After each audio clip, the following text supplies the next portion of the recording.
السلام عليكم ورحمة الله وبركاته. dadka dhalinyarada ah ee bartaan iga daawada waan idin salaamayaa. waxaan rabaa inaan idiin sheego inta ay dhowr shay jiraan Soomaaliya wax dawladnimo la yiraahdo oo ka jira oo in loo buraan badan ma jiraan. inta dhowr arrimood ay weli taagan yihiin oo aan laga gudbinin dawladnimo loo buraan Soomaaliya kama jirto.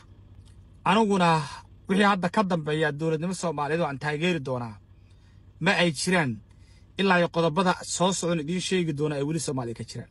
marka ugu horeysa inta magaalada Muqdisho ee caasimadda ah aysan dawladnimadu soo dhaafi karinin oo aysan afgooye meel kale iska daayaysan ka shaqaynin oo marka ay doonayso in gobolada Soomaaliya ay diyaarad fuulayso dawladdu oo ciidanka qaranka diyaarada lagu qaadin dhulka aysan mari karinin. inta dawladdu ay xamar go'doonka ku tahay dawladnimo la taageero Soomaaliya kama jirto.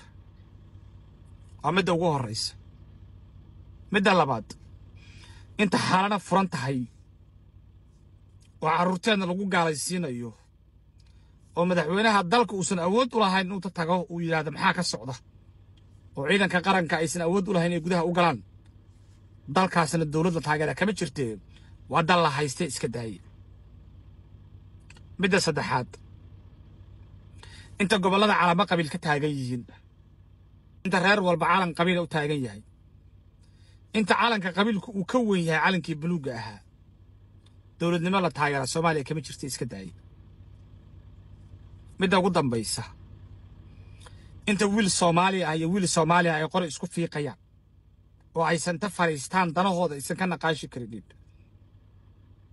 oo leeyahay kana waa kii afka dubnaa kana waa kii dawladda ahaa labadooduna ay laba kooxood ay dabada ka taagan yihiin oo isku hubaynayaana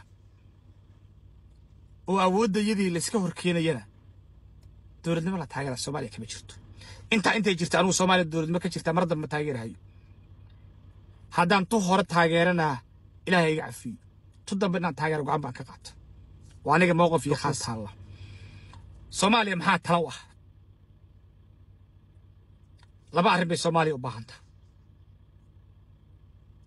midda ugu horeysa Soomaaliya waa la haystaa horta in la difaacay u baahan tahay. shisheeya haysta in xabad looga saaray u baahan tahay. difaaca la difaaci karo oo dalka lagu difaaci karana waa in difaacaasi uu ahaadaan jihaad buu u baahan yahay ma aha mid siyaasiya ma aha mid wadani xataa kuma filla kaliya waxaa ku filan in la yiraahdaa mid jihaad ah buu u baahan yahay. that's only way dalkan lagu xoreyn karo oo midda ugu horeysa. marka la xoreeyo ka bacdina waa in dastuurka xunka ah ee la keenay ay reexalanay gaalada ay sameeyeen oo dimuqraadiyadda iyo calmaaniyaddu ay ku taalanta banaanka loo tuuro loo laabtaa dastuurkii hore ay Soomaalidu ay lahaayeen oo qodobada ku jira oo dhanta ugu badan baa ay yihiin kuwa laga soo raray dhaqankeena iyo diinteena.